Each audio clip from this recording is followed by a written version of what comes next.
Hello friends, welcome back to my YouTube channel. दोस्तों, आज की वीडियो में मैं फिर से जो स्पोकन स्ट्रक्चर लाया हूँ, मैं वही वर्ड लाता हूँ, वही स्ट्रक्चर लाता हूँ जो अंग्रेजी बोलने में यूज की जाती है। तो चलिए वीडियो को स्टार्ट करते हैं। यहाँ पे देखो दिया है नो नीड टू। इसका मतलब क्या होता है कि ज़रूरत नहीं। अगर आपको किसी चीज़ की ज़रूरत नहीं तो आप क्या लगाओगे? No need to. तो आप जो स्ट्रक्चर लगाओगे पहले नो नीड टू, उसके बाद आपको लगाना है वर्ब का फर्स्ट फॉर्म। फिर जो दोस्तों जो है आगे आप एक सेंटेंस बोलोगे, ठीक है, जिसके बारे में आप बता रहे हो। तो एग्जांपल देखो, यहाँ पे क्या दिया है? पूछने की ज़रूरत नहीं है, ठीक है। तो इसका जब आप अंग्रेजी बनाओगे, इसका जब आप ट्रांसलेशन करोगे, पूछने की ज़रूरत नहीं है, तो पहले देखो ज़रूरत नहीं है तो आप लगाइए नो नीड टू। अब पूछने का अंग्रेजी क्या हो जाता है? आस्क हो जाता है। नो नीड टू आस्क हो जाएगा। फिर आपको कामा लगाना है। फिर यहाँ दिया है अगला सेंटेंस, तुम जा सकते हो, तो यू कैन गो। तुम जा सकते हो, पूछने की ज़रूरत नहीं है, तुम जा सकते हो, ठीक है। जो दूसरा एग्जाम्पल दिया है, यहाँ कह रहा है पूछने की ज़रूरत नहीं है, तुम खेल सकते हो। तो इसका क्या हो जाएगा? ये मैं कलर चेंज कर बताऊँ। No need to ask, ask में पूछना होता है, नो नीड टू आस्क, तुम खेल सकते हो, तो you can play. You can play, तुम खेल सकते हो। फिर यहाँ दिया है फ़ोन करने की ज़रूरत नहीं है, वह यहाँ आ रही है। इसको आप क्या बोलोगे? No need to call. No need to call, she is coming here. She is coming here, ठीक है। आगे देखिए, डरने की ज़रूरत नहीं है, मैं तुम्हारे साथ चलूँगा। तो क्या हो जाएगा? No need to scare. No need to scare, I will go with you. I will go with you, मैं तुम्हारे साथ चलूँगा। फिर दिया कहने की ज़रूरत नहीं है, मैं वहाँ जा रहा हूँ। नो नीड टू से, आई एम गोइंग देयर, ठीक है। आगे देखो, कहने की ज़रूरत नहीं है, मैं पहले से जानता हूँ। इसको आप कैसे बोलोगे? नो नीड टू से, I know already.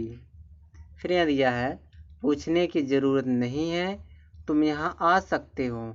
No need to ask, you can come here, तुम यहाँ आ सकते हो, ठीक है। तो यह था दोस्तों नो नीड टू का यूज था। आगे देखते हैं अगला जो हमारा स्ट्रक्चर दोस्तों, वह हमारा स्ट्रक्चर देखो है, यहाँ है हैव, हैज, फिर लगाइए सब्जेक्ट, फिर लगाइए टेकन, उसके बाद आर्टिकल ए या द लगाइए। फिर यहाँ पे कंट्रैक्ट लगाइए, फिर टू वर्ब का फर्स्ट फॉर्म, फिर ओ डब्ल्यू मतलब अदर वर्ड लगाइए, यानी ऑब्जेक्ट कोई लगाइए। इसका मतलब होता है ठेका ले रखना। जैसे दिया क्या, क्या उसने यहाँ आने का ठेका ले रखा है। अगर आपको ऐसा बोलना है, क्या उसने यहाँ आने का ठेका ले रखा है, तो आप क्या बोलोगे? Has he taken the contract to come here, ठीक है। आगे देखो, आगे क्या होगा? क्या तुमने वहाँ जाने का ठेका ले रखा है। अब इसको अंग्रेजी में कैसे बोलेंगे? तो आप कहोगे have you taken the contract to go there. फिर आगे दिया है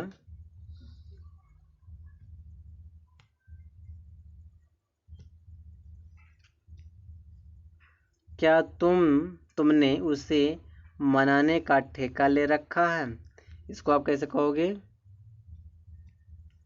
have you taken the contract to the convince her. Convince her मनाना होता है। आगे दिया दोस्तों, क्या उसने तुम्हारा काम करने का ठेका ले रखा है। इसको अंग्रेजी में आप कैसे कहोगे? Has he taken the contract to do your work, ठीक है। अगर आपको ठेका लेने वाला और सेंटेंस बोलना तो आप इस स्ट्रक्चर पे यूज कर सकते हो। बाकी हम लोग अगला स्ट्रक्चर देखते हैं। यहाँ पे एग्जाम्पल दिया है, क्या तुमने उसका होमवर्क करने का ठेका ले रखा है? Have you taken the contract to do his homework. ठीक है, अब आगे देखते हैं एक जो अगला हमारा वर्ड दोस्तों, इसको मैं थोड़ा जूम कर दूं जो साफ दिखे आपको। यहाँ देखो दिया है when the time comes, समय आने पर। इसका मतलब निकलेगा समय आने पर। आगे देखो